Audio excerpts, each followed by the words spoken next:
Hello, welcome back to my channel. Today's video is a very exciting one because it's so highly requested. I am doing a balayage on Asian hair today. This is one of my good friends, Jina. I love her so much. She's like the sweetest person ever, and she was so excited to let me film this video. So today I'm going to show you how I do a balayage on her hair, and I cannot wait. So if you guys are excited as I am, let's go ahead and jump on in. I am starting off with my favorite lightener, especially for any clients with really dark hair naturally. This is the Schwarzkopf IGORA VARIO Blonde Plus. And I do start off with 10 volume always with this lightener because it is a very strong lightener. So I like to make sure I'm not compromising the hair in any way. And I'm starting off with 10 volume on the bottom half of the hair, and I'll work my way up to 20 and 25 volume. And of course, you guys already know I'm going to go ahead and add Olaplex into this mixture of lightener just to give her that extra protection throughout the lightening process. So the first thing I like to do is foil her entire perimeter. So what I'm going to do is really fine highlights around the entire perimeter just because I don't want her hair to have like a super stripy look. With super dark hair and then super blonde highlights or lighter pieces added in, sometimes it can be really stripy just because there is obviously a big contrast of the two colors. So with this, I'm just going to be doing a lot of little fine highlights, and I'm starting at the bottom of her neck, as you guys can see, and then I'm going to move on to the sides of her neck, and then I'm going to move around to the like above the ear section, and then on the front hairline as well. So literally just going throughout the entire perimeter of it, and then once we do that, we'll go into the interior of her hair.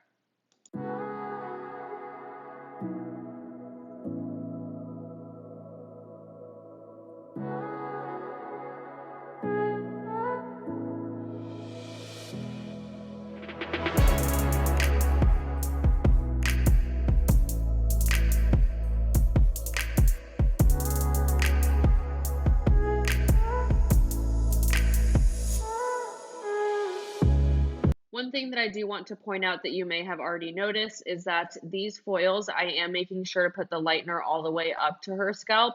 I'm not leaving any space or feathering through. I'm not teasing out any of these foils. I'm just making sure to take these like I would a regular foil, especially around her hairline, just to make sure that she does get the brightest effect possible. She really likes to be blonde in the front, and then when she wears her hair up as well in the back.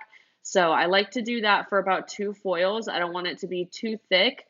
She likes it to look a little bit more natural, but still really bright and blonde. So I don't want to do anything like chunky or anything like that. So just really fine baby lights all the way up to the scalp, and we'll transition over to a different technique once we get done with that.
So once I've finished up the entire perimeter of her hairline, I like to go in with a different pattern on the back of the head. So I'm going to take horizontal sections all the way up, and I'm going to do a fine to medium weave in the back.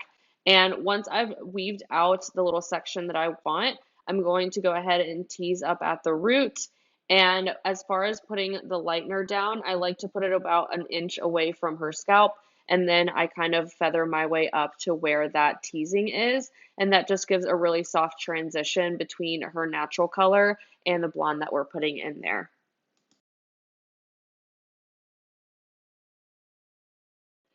So because I'm still kind of close to her hairline, I actually like to leave a little tiny bit of dimension in between the foils, but not too much dimension.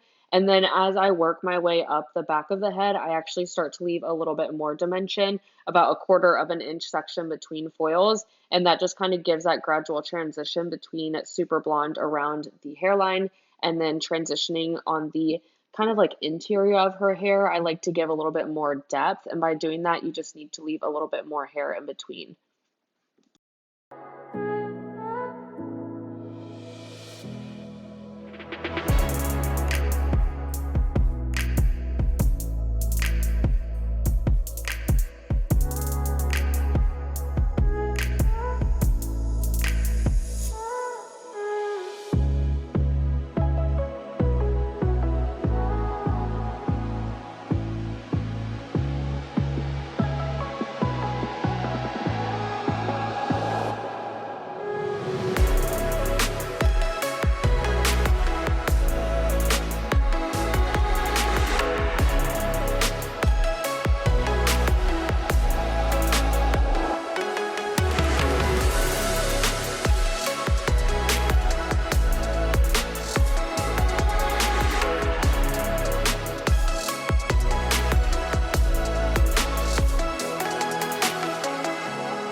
So this right here is kind of where the head gets a little bit wider. So what I like to do is just ping pong my foils back and forth.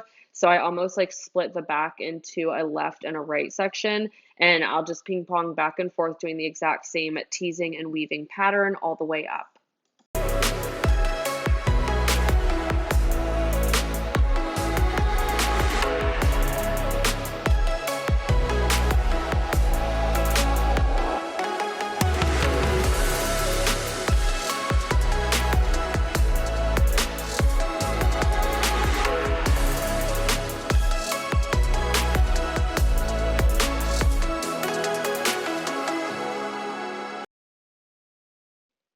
So now that we've reached the middle of the back of her head, you guys will see underneath this foil that I actually left quite a bit more hair in between these sections as opposed to the ones underneath these foils, because that adds a perfect amount of depth and contrast between the lighter pieces and her natural hair color. And it actually makes the blonder pieces pop even more whenever the blonder pieces lay on top of it, if that makes sense. So you're going to need some contrast in there in order to make those blonde highlights pop.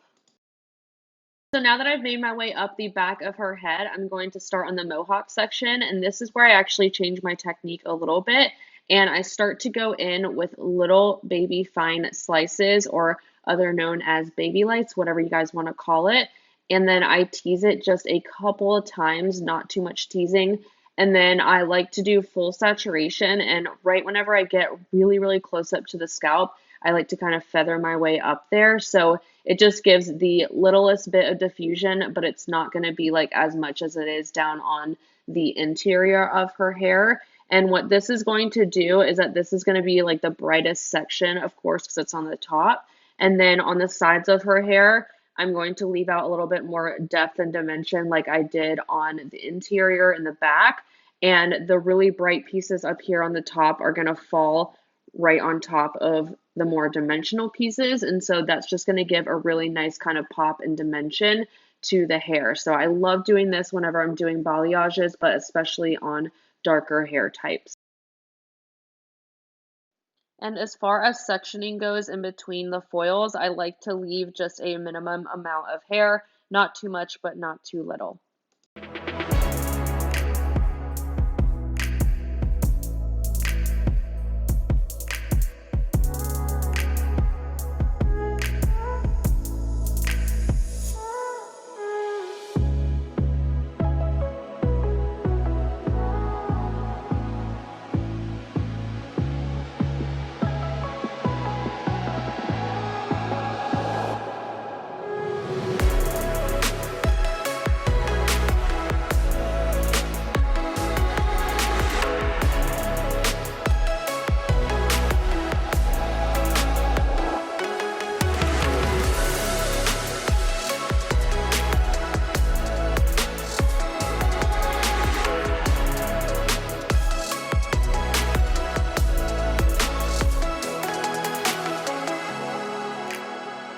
So I flipped my camera over to this side so you guys can see me doing the little baby light slice up here. And you can see just how fine the section is in between the foils and just how fine the section of hair is that I put inside of the foil. So just teasing that up a little bit. And the clips that you guys see me clipping up the tease with is from Framar. I love these clips for keeping away that tease because sometimes it gets like super annoying and in my way. You guys know exactly what I'm talking about. It just like gets everywhere. So I like to use that to clip out the tease and kind of help me stay like really nice and clean sectioned.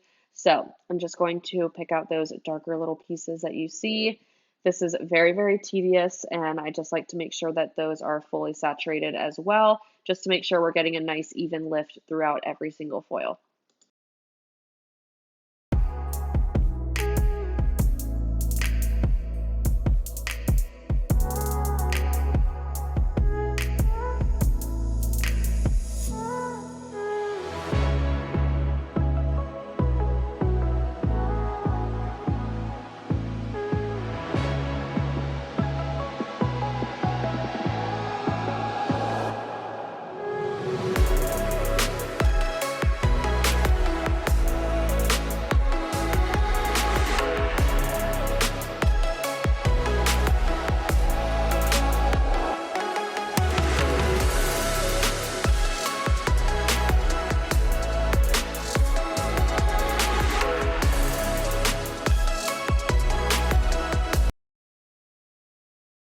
So now moving on to the side sections, what I like to do, it isn't horizontal, but it isn't directly vertical either. It's kind of like a diagonal section, and I like to pull these foils forward towards her face.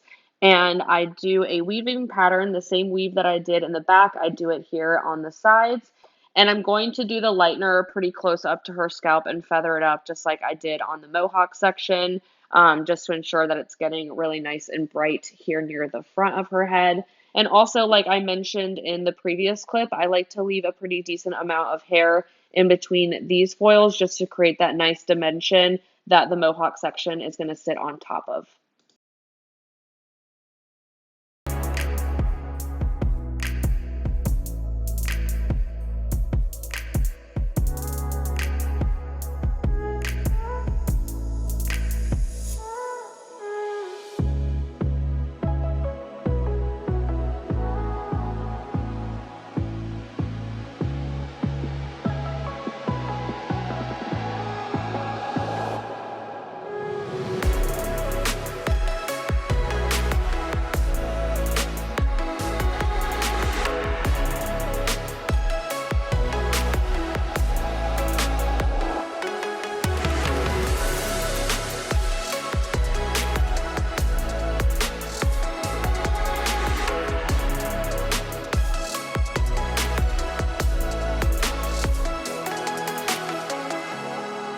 So for her root smudge today, I'm using IGORA Vibrance from Schwarzkopf. I'm going to do a 612. I'm going to do 3/4 of that and then 1/4 of the 50. I really like to use this formula for someone who has really dark brown hair or black hair to root smudge them just because it's that perfect in-between shade. And I feel like the Vibrance line just lasts a tad bit longer than the Schwarzkopf one.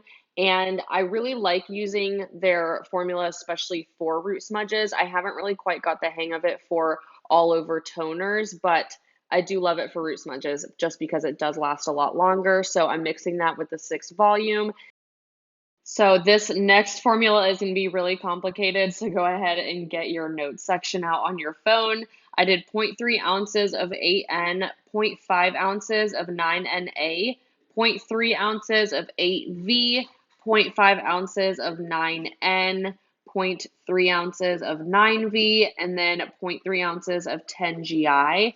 I usually always add 8s to any formula where a client has naturally dark brown or black hair and they're doing a balayage and it's not like a solid blonde. And the reason I like to add 8N in there or just any type of level 8 in there is because it kind of balances everything out. Obviously, the blonde highlights that we put in today are going to grab a lot more, a lot brighter than the ends of her hair that haven't been touched in a couple of months. It's just naturally the way it goes. So I like to add 8N in there just to balance it all out. And then the 10GI just to keep it nice and bright. And then of course the 9s in there to keep it nice and bright as well. So just wanted to let you guys know why I did that really, really complicated formula.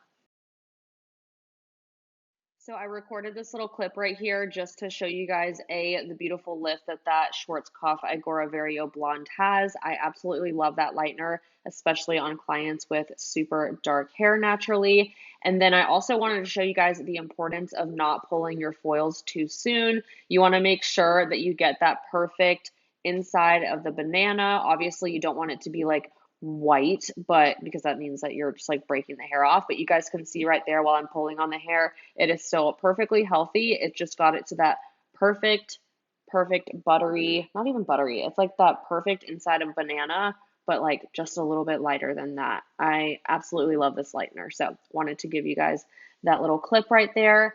And then this right here, you guys can see that I am just putting on her root smudge and I'm taking it about a ½ inch to an inch down. Obviously in the front of her hairline, I don't touch her money pieces, but then like right behind her money pieces, I take it like a 1/4 of an inch and then I go down to like a ½ inch and then I go down like an inch in the back. And that just gives that gradual transition to where it's super bright in the front and then it goes a little bit darker in the back.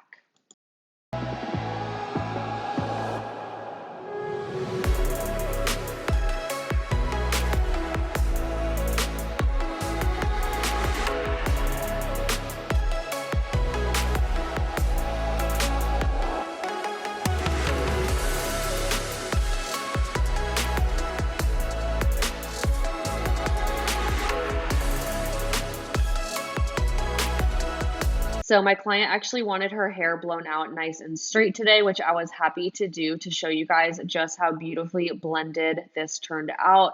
I love this technique and this formula right here, especially this root smudge. You guys can see just how beautiful that gradual transition is from her naturally black hair all the way down to that perfect pearlescent bright blonde. I love this formula, love the technique. I hope you guys enjoyed this video. Let me know what else you guys want to see. And if you guys have any questions, please leave them down below. Don't forget to hit that subscribe button, and I will see you guys in my next video. Bye, guys.